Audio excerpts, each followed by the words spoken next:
Hola, ¿cómo están? Muy buenos días. Vamos a iniciar el espacio de Arsenal de Plumas de este martes 14 de mayo del 2024, vísperas del Día del Maestro. Javier Guizar, bienvenido de Mi nuevo. querido Alejandro, buenos días. Pues aquí en el calor, ayer estuvimos en Palenque y es increíble la temperatura que estamos viviendo, sobre todo la sensación térmica que tuvimos ayer, casi 48, 49 en Palenque.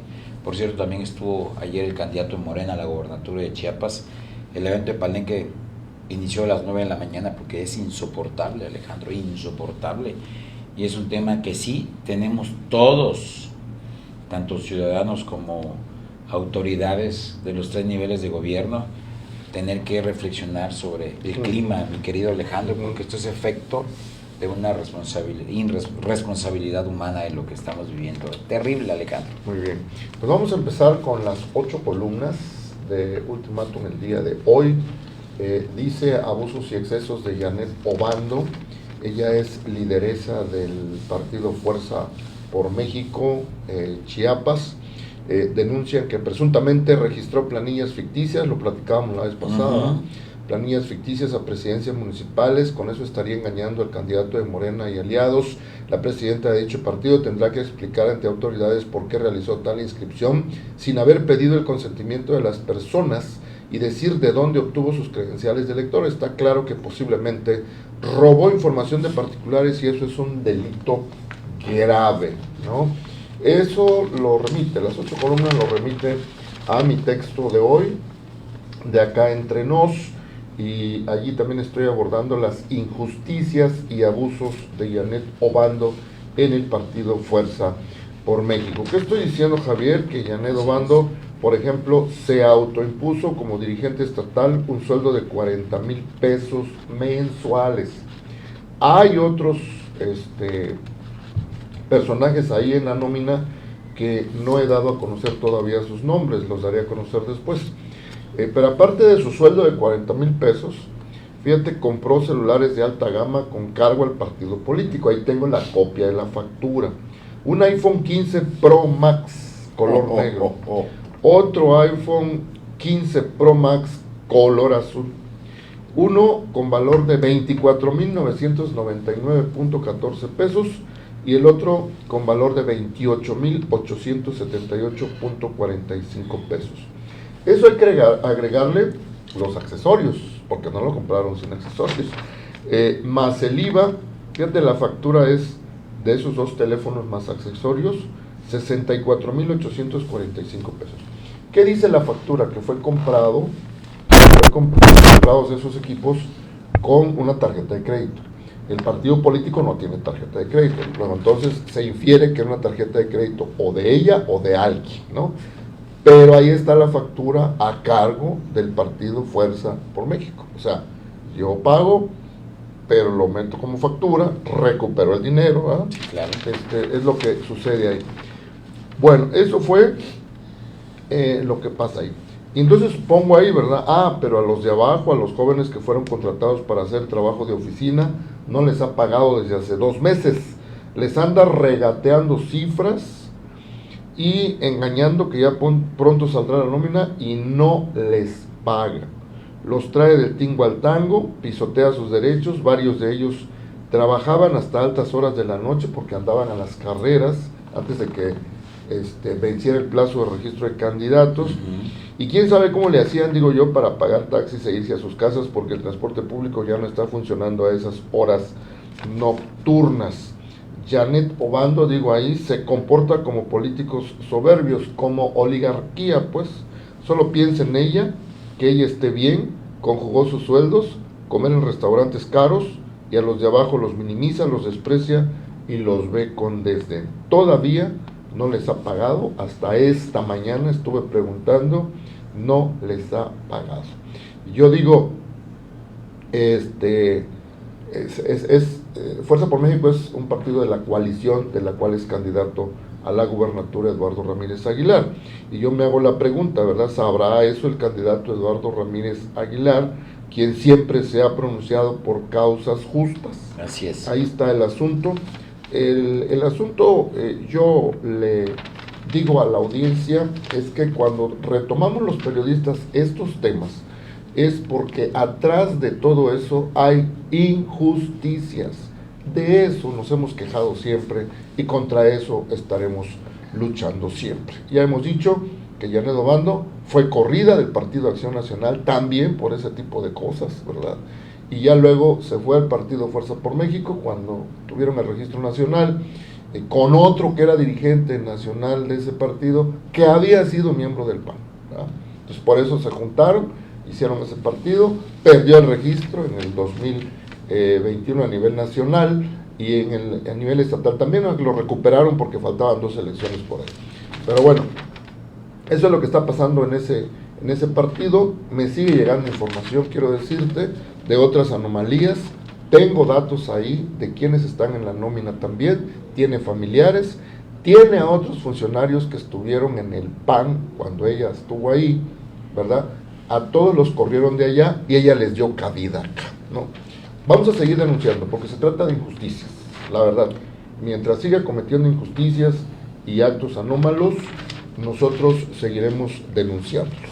Digo, yo sabía de Janet Obando que había tenido serios problemas cuando estuvo en el PAN. Creo que por ahí le corrió la cortesía a Manuel Velasco para no afectarla, porque coincide con ella en la juventud cuando ambos estudiaban. Y no sé si sea su amiga, pero yo creo que le corrió la cortesía, la protegieron y no pasó a más por el tema del PAN, porque hubo una denuncia, ¿te acuerdas que hasta Palomeque lo dio a conocer? Estaba en la banca, traía temas familiares, por ahí amigos la apoyaron a ella y a su cónyuge, está en la banca, está esperando una oportunidad, le llega la oportunidad y cuando llega lo primero que hace es increíble. Cuando mucha gente platicaba con ella, hacía análisis de la problemática de Chiapas, donde uno de los temas centrales que ha afectado tanto a Chiapas, tanto desde antes del 94 y más a raíz del 94, cuando llega más presupuesto por el problema zapatista, Alejandro, es la corrupción. Tal parece que la corrupción es una política pública que si no se tiene, no se avanza en Chiapas. Y qué lamentable que una mujer que se dice feminista, que pertenece al 50+1, que llega a esos colectivos donde pide el apoyo para otras mujeres, ella sea violentadora de derechos laborales, de gente que contrató y que se prestó, porque sí se prestó a intereses de ella políticamente, que ojalá no tengan repercusiones legales en temas electorales y que no vuelva a pasar, porque ya no está Manuel Velasco y yo estoy seguro que el candidato de Morena a la gobernatura de Chiapas, que siempre ha demostrado congruencia política, no tolera este tipo de cosas. Yo creo, y lo digo porque en su discurso él lo ha dicho, Chiapas necesita un nuevo rumbo, una nueva era, una nueva transformación, salir de esa cultura de la injusticia social, de la intolerancia religiosa, de la inseguridad y sobre todo de la corrupción. No podemos ya tolerar, soportar y ser cómplices de saber y quedarnos callados, Alejandro, en temas que siempre han lastimado a Chiapas. La injusticia, la violación a los derechos laborales, derechos humanos y la corrupción. Y doña Janet debería ser un ejemplo para las generaciones que vienen, para a los grupos colectivos que ella pertenece, como el 50+1 y unos más, que andan por ahí, donde pues piden el respeto y donde llegan a firmar los candidatos, donde se supone que se comprometen a no violentar los derechos humanos, que también ahí entran los laborales, de las personas, ya sea hombre, sea mujer. Y no puedo creer que si tú contratas gente, Alejandro, no les pagues. Pues sí, no, y se supone que son los de hasta abajo, a los de arriba sí ya les pagó, sí, a los que están cerca de ella, ¿no? Son sus cuates, es su club de Toby, de Mafalda, son sus cómplices, es lamentable, ¿no? Bueno, ahí tengo otras segundas, terceras partes del trabajo, porque falta ver qué está haciendo con el presupuesto. Fueron casi 5 millones de pesos que le dieron, a ver qué está haciendo con él. Ahí tengo la información. También tengo información de que esos candidatos, algunos de ellos ya se dieron cuenta, y van a ir a renunciar al Instituto de Elecciones y Participación Ciudadana para demostrar que efectivamente no los tomaron en cuenta para esos registros. Estoy Esas publicaciones las voy a hacer después. Estoy entendiendo que gente que registraron como candidatos con sus planillas y regidores y no estaban enterados que son candidatos. Sí, pues, por supuesto. Qué lamentable. Pero eso, lo más lamentable es dónde sacaron los credenciales de elector, documentos. Yo no creo que los órganos electorales se presten a un acto de corrupción de esa índole. Yo supongo que no. Ojalá no sea así. Es lamentable que el árbitro también esté involucrado. Oye, vamos ahora a Rodolfo L. Chanona, la educación superior y la brecha de la desigualdad social. Dice, ante los festejos del Día del Maestro, que es mañana por cierto, salta la pregunta si los maestros en Chiapas deberían festejar su día o mejor deberían ocuparse en reflexionar respecto al atraso educativo que prevalece en el Estado. Y ahí se va explicando, ¿verdad?, que estamos muy mal en la educación, pero no solamente en Chiapas, a nivel nacional, pero da a entender que los maestros deberían reflexionar sobre eso. No entiendo muy bien o no lo explica muy bien si los está culpando a ellos del atraso educativo que hay en Chiapas. Yo creo que los maestros no son los directamente responsables de esos atrasos. Las políticas públicas las hace el gobierno, los presupuestos los otorga el gobierno, las construcciones de infraestructura educativa las hace el gobierno. Entonces los que deben reflexionar son otros, yo creo, ¿no? Sí, claro. Yo, Alejandro, que estoy desde 1989 trabajando para la Secretaría de Educación Pública Estatal y luego federal en sus diferentes áreas, estuve en estadística, administración, luego me dediqué a dar talleres por todo el estado y en todas las comunidades. Llegué a poblaciones, Alejandro, en la zona norte, selva, en comunidades de Yajalón, Tumbalá, Tila, Sabanilla, anduve por Motocintla, en la sierra, llegué a toda esa parte de bienes comunales y Marqués de Comillas, que hoy conocemos como Benemérito, fui a Las Cañadas, donde estuvieron los zapatistas, me tocó ver unas condiciones que uno de verdad admira, cómo el maestro llegaba a dar clases o vivía en la comunidad, y que salían, porque antes nos pagaban por cheque, salían una vez o salían 2 semanas o una semana después de 3 meses de trabajo, porque era difícil salir y luego accesar. Entonces, uno ve las condiciones en el cual trabajan los maestros, profesores y profesoras chiapanecas, y créame, es digno de admirar.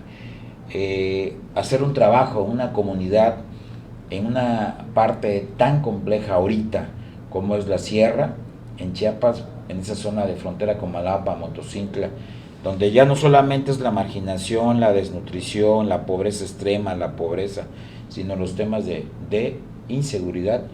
Yo creo que sí, el maestro tiene derecho a festejar, a cobrar su bono, porque hay políticas públicas que no dependen de él. El maestro no es el responsable de tener 3 secretarios actualmente. En este gobierno de Morena hubieron 3 secretarios de educación. La última no supo responder mínimo una pregunta básica de la currícula de primaria, y si eso no sabe contestar, entonces, ¿qué conocimientos tendrá de las necesidades de los maestros de educación básica, media y superior? Yo sí digo que tienen que festejar los maestros. Lo supo Vasconcelos, lo supo Jaime Torres Bodet, las 2 veces que fue secretario de Educación, lo supo Porfirio Muñoz Ledo cuando fue secretario de Educación, Limón Rojas y muchos más que fueron secretarios de Educación de México, e hicieron un digno trabajo, Alejandro, y se avanzó. Que hay mucho que analizar, por supuesto, pero no todo recae en el maestro. Claro. Ya al final sí coincido con lo que dice, ¿verdad? Dice, el futuro y seguro arribo a la gobernatura de Eduardo Ramírez tiene la esperanza de salir de este atraso educativo, toda vez que él ha demostrado en todo momento su habilidad estadista y su capacidad de construir acuerdos, por lo que no dudamos, dice Rodolfo, que sabrá gestionar los recursos necesarios y nombrará a los mejores cuadros que dirijan la educación en Chiapas, y en particular la educación superior, con el matiz, desde luego, que debe contar con el apoyo de la federación, porque hay que dar recursos para Sí, Chiapas tiene excelentes académicos. Yo conozco a brillantes chiapanecos que tienen los mejores perfiles, que son perfil CONACYT, que tienen más de 20 libros que han publicado y que deberían darles la oportunidad y que conocen el monstruo, ese complejo tema llamado educación en Chiapas, que han hecho investigaciones, que tienen datos precisos de cómo se encuentra actualmente en lo cuantitativo y lo cualitativo la problemática de la educación en Chiapas. Yo podría hasta poner un nombre, el doctor Carlos Rincón, y por ahí hay muchos más académicos de la Universidad Autónoma de Chiapas, de la Escuela Normal Superior, con doctorados, con presencia internacional, que pertenecen a ese padrón de académicos e investigadores a nivel nacional, Alejandro, que podrían ser y dar lo mejor de ellos para avanzar en la problemática educativa que presenta Chiapas. Es tanto el rezago,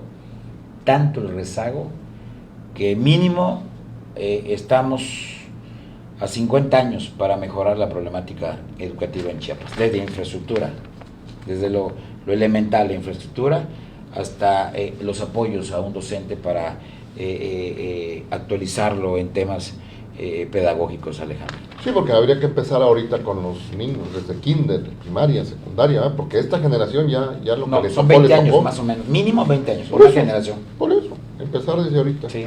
Y dentro de 20 años, pero si lo hacen bien, ¿verdad? Si avanzan ahorita esos 6 años con el que señor inicie, Eduardo, por eso, que inicie, sí, que lo desarrollen, que le den continuidad en los próximos 6 años, en los próximos 18, que son el tercer sexenio. Así es. Porque si se cortan en 6 años, volvemos a caer en un bache horrible. Sí, por ejemplo, pones a un gobernador como Pablo Salazar, llega un gobernador como Juan Sabines, Imagínate. diría mi madre, mala palabra, valió madre todo, ¿no? Se pierde Sí, una que haya continuidad. Claro. Vamos con Amparo. Juan Carlos Camimayor escribe, se está refiriendo a María Amparo Casar. Esta señora, bueno, cuesta mucho trabajo dar el contexto porque es algo nacional, pero trataré de darlo y si no me ayudas, Javier. María Amparo Casar es una investigadora, analista, politóloga, reconocida a nivel nacional, participa en distintos programas, ella es muy entusiasmada, participante en los medios de comunicación, le gusta analizar la vida pública, criticarla con argumentos, desde luego, ¿verdad? Luego, pues también participa en la vida pública desde la sociedad civil a través de la organización Mexicanos contra la Corrupción. Esa organización fue la que dio a conocer la Casa Blanca de Enrique Peña Nieto, que fue un escandalazo y no pudieron echarse para atrás. O sea, fue cierto que había un contubernio ahí, había conflicto de intereses de un empresario importante del sexenio pasado que le estaba dando una casa a la esposa del entonces presidente Enrique Peña Nieto. Luego ya medio lo subsanaron, pero el hecho ya estaba concretado, ¿verdad?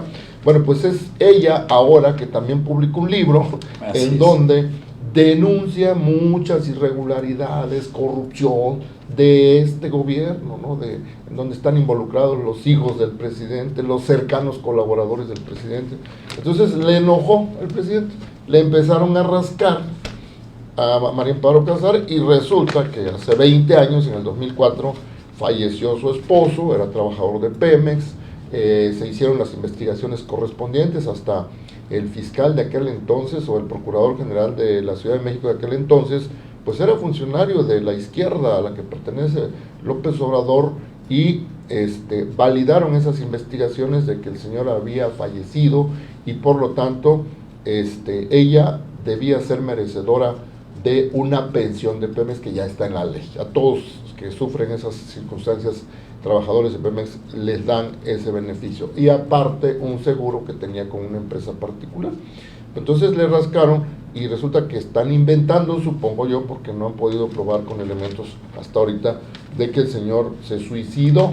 Hazme favor, 20 años después, están creando con tal de quitarle el beneficio a María Amparo Casar. No solo de quitárselo, que devuelva, dicen ellos, ¿no? Con toda hazaña, cuando van con toda hazaña, que devuelva el dinero que ha recibido durante estos 20 años como pensión de Pemex.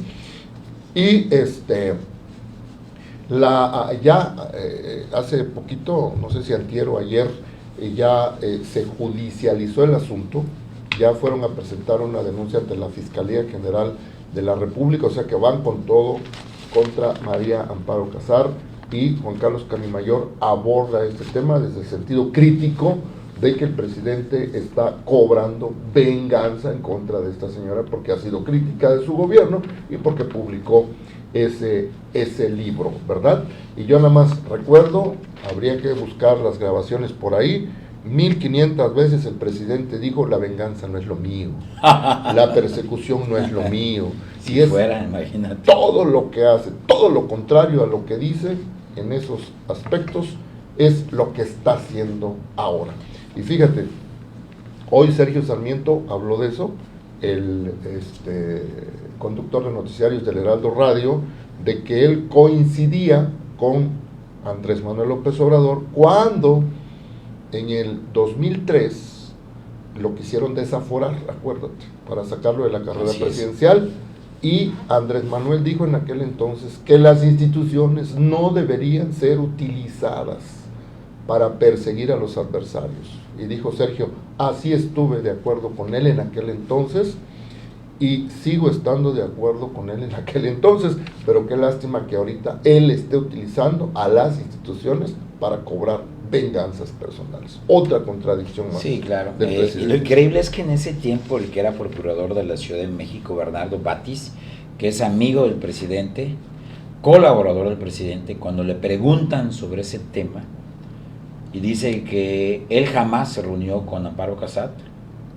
que jamás estuvo en una reunión para ver esa situación del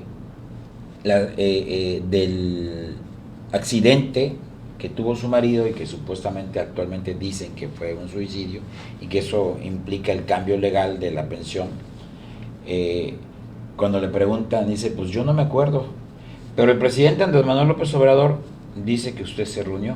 Si el presidente Andrés Manuel López Obrador dice que yo me reuní con ellas, entonces me reuní con el ella. Dios Todopoderoso. ¿Te imaginas esa declaración? O sea, qué miserable ese señor, la verdad. No, qué terrible, de verdad, qué terrible. Ese es el país en el que estamos viviendo, donde un solo hombre decide el destino de 135 millones de mexicanos. Ahí se acopla muy bien aquella frase, ¿verdad? ¿Qué horas son las que usted diga, señor presidente? ¿No? Pensamos que ya había acabado eso. 30 años después de esa frase, cuando se cocinaba muy bien esa frase en el ejercicio del poder presidencial, 30 años después lo estamos viendo. Regresó. Yo me acuerdo cuando un día le preguntaron a Salinas de Gortari, le hicieron: señor presidente, cuando dos políticos se encuentran, le dicen: oye, ¿ya te enteraste que el presidente Carlos Salinas de Gortari dice que los cocodrilos de los Umacinta vuelan? No, eso es increíble. Está loco el que lo dijo, ¿no? Pero alguien estaba ahí y dijo: oiga, pero lo dijo el presidente Carlos Salinas de Gortari. Ah, bueno, entonces sí vuelan tantito. Pero bajito. O sea, es increíble cómo hemos llegado. Bueno, siempre ha sido así, pero es increíble que cuando se hablaba de una renovación moral, que la cuarta transformación eran todos diferentes, donde no se iba a aceptar la corrupción, donde eran hombres íntegros, donde la moral era un tema de formación, donde la ética era parte de un proyecto y no se iban a permitir ese tipo de cosas, donde las instituciones se iban a respetar en su autonomía, donde jamás iban a violentar los derechos de nadie, aun cuando tú pensaras diferente, lo que es la filosofía de la otredad, el respeto al otro porque piensa diferente. Es increíble que eso no existe. Entonces, una intelectual como Amparo Casar, una mujer muy prudente, yo la sigo, la leo, la he visto en Canal 11, que es un canal del Estado, donde ha sido muy objetiva hasta para criticar, cuestionar y decir: no estoy de acuerdo en ciertos temas, en políticas del presidente, aun cuando sí hay cosas que hay que reconocer. Entonces, es una mujer muy equilibrada, y que hoy le digan que es una gran corrupta porque su marido no se accidentó, se suicidó, y ella es cómplice con el amigo del presidente que era en ese tiempo procurador y otras instancias, y hasta el seguro, que yo quiero ver quién engaña a un seguro, que esos Claro. son perrísimos, cara. Sí, pero pues todo el mundo augura que eso pues va a terminar, yo creo que en la Suprema Corte de Justicia de la Nación, pero es un proceso cansado, ya no va a ser presidente cuando se resuelva el caso, pero todos los juristas, los jurisconsultos, los constitucionalistas dicen que María Amparo Casar tiene la razón y la justicia tarde o temprano se la va a devolver. El asunto es que un juez ordenó que le sigan pagando, y hoy escuché en un noticiero también que hasta anoche no le habían devuelto nada. O sea, están cayendo en desacato otra vez. O sea, no hacen caso. Lo han hecho. Sí, no hacen caso a las órdenes de un juez que se supone son inapelables, que deben ser obedecidas las instituciones del juez, si no cae uno en un desacato, sobre todo la autoridad, ¿verdad? Y les vale un comino. Bueno, de eso habla Juan Carlos Canimayor, perdón por extendernos, pero sí había que explicarlo muy bien para que se entienda. El asunto de María Amparo Casar lo trata Juan Carlos Canimayor. Y bueno, que lean las últimas columnas de la mesa que Taburelo, que está ahí, Volver a Crecer, y también del compañero Alejandro Sánchez, Conoces el Museo de las Artesanías en Tuzla, Musar, hay que visitarlas. Se me hacen dos temas interesantes que están en la programación de Ultimátum.